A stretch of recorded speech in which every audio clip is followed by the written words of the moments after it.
presidente da do questão Senado, da Rodrigo Pacheco, fala nesse impessoalidade, momento ao vivo, a gente estabelece critérios acompanha. através da proporcionalidade partidária para que haja as indicações dessas emendas qualitativas por parte do Congresso Nacional, tanto Senado quanto Câmara dos Deputados. Portanto, quando se fala de impessoalidade, quando se define um mínimo para a saúde, para a educação e para a ação social, são métodos e mecanismos que aprimoram o Instituto. Esse é o papel do Congresso Nacional.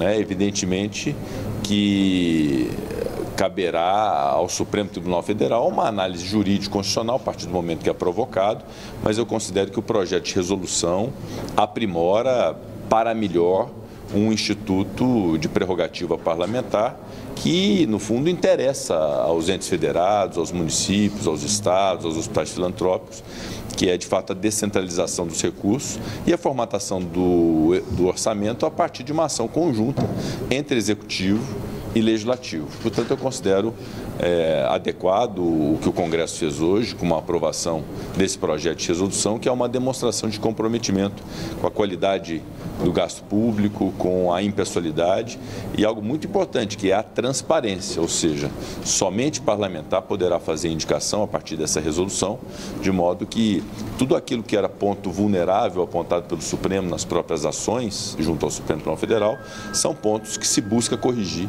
com essa resolução. Evidentemente que a depender da decisão do Supremo Tribunal Federal, se houver algo mais que o Congresso possa fazer para poder atacar eventuais pontos vulneráveis, obviamente haverá toda a nossa disposição de poder fazê-lo no Congresso Nacional. Presidente, em relação à PEC, o que a gente mais escuta de líderes da Câmara é que faltam votos para aprovar a versão que saiu daqui do Senado.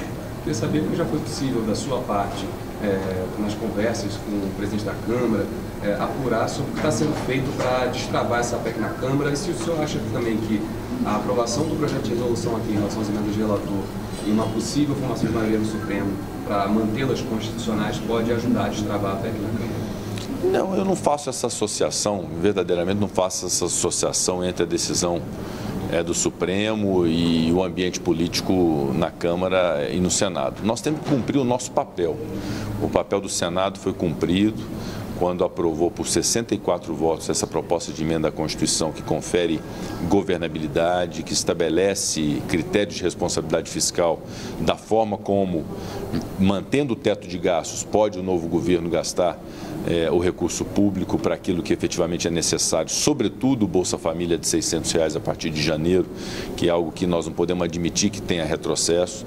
Então, nós fizemos a nossa parte no Senado, foi para a Câmara dos Deputados. Na conversa que tive com o presidente Arthur Lira ontem, eu vi um compromisso dele, um comprometimento de poder evoluir essa discussão e até essa aprovação na Câmara dos Deputados, mas óbvio que é um assunto da Câmara e que deve responder naturalmente ao deputado Arthur Lira e os líderes da Câmara, os deputados federais. O que eu espero muito é que na Câmara haja compreensão de que essa PEC é prioritária para o Brasil, que não é algo de interesse exclusivo de governo, de partido ou de poderes.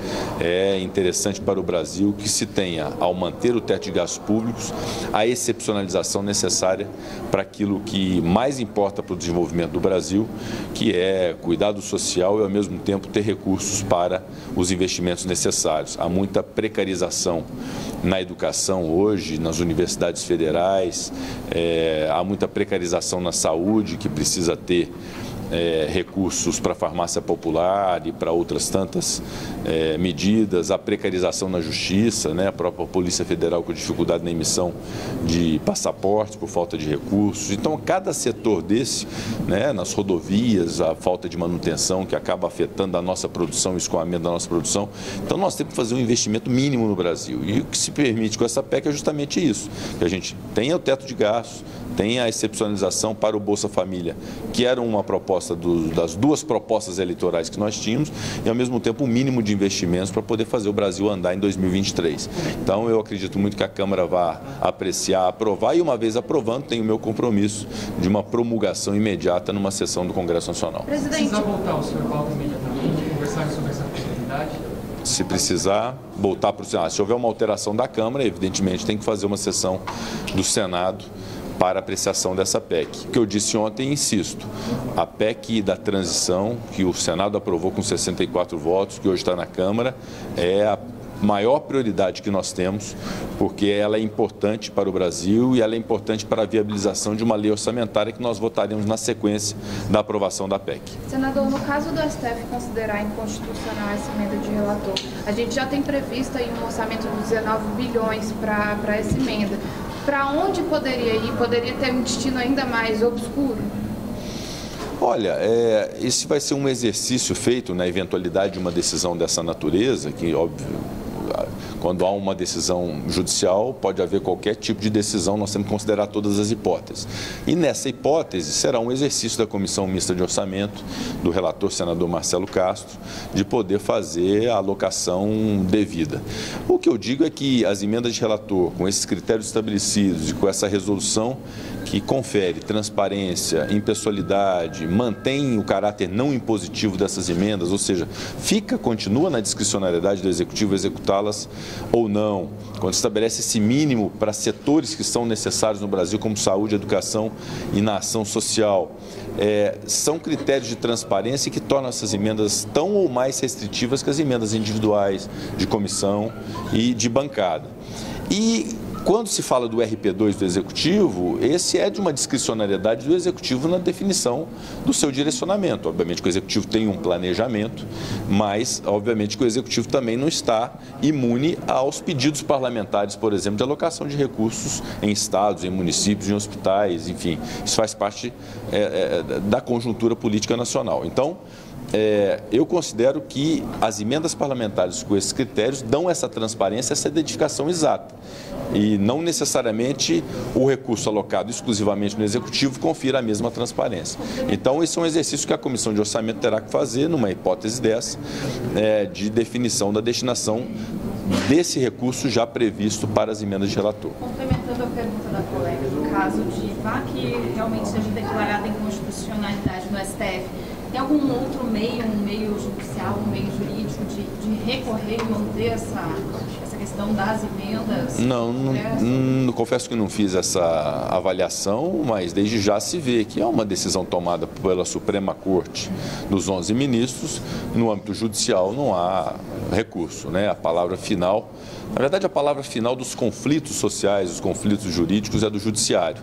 E no Judiciário, a última instância, a palavra final é do Supremo Tribunal Federal. É esse o regime de Estado de Direito, o regime democrático que nós temos que respeitar. O cumprimento do papel de cada um, sem nenhum poder invadir o poder do outro, essa é a melhor forma de se viver e se conviver em harmonia. Portanto, eu reitero o respeito às decisões do Supremo Tribunal Federal, sempre o fiz, inclusive, ao longo da minha trajetória parlamentar e como presidente do Senado, do respeito às decisões do Supremo Tribunal Federal, e o que eu espero é que haja o melhor ambiente possível. O que importa, no final das contas, é que se tenha recursos necessários, bem empregados, que se tenha qualidade de gasto público, transparência, impessoalidade, e que essas coisas que nós estamos vendo no Brasil hoje, de faltar recursos para as coisas básicas, isso não aconteça no nosso país. Então, esse é o meu desejo. Presidente, não poderia talvez aplicar uma PEC também no caso do STF considerar inconstitucional?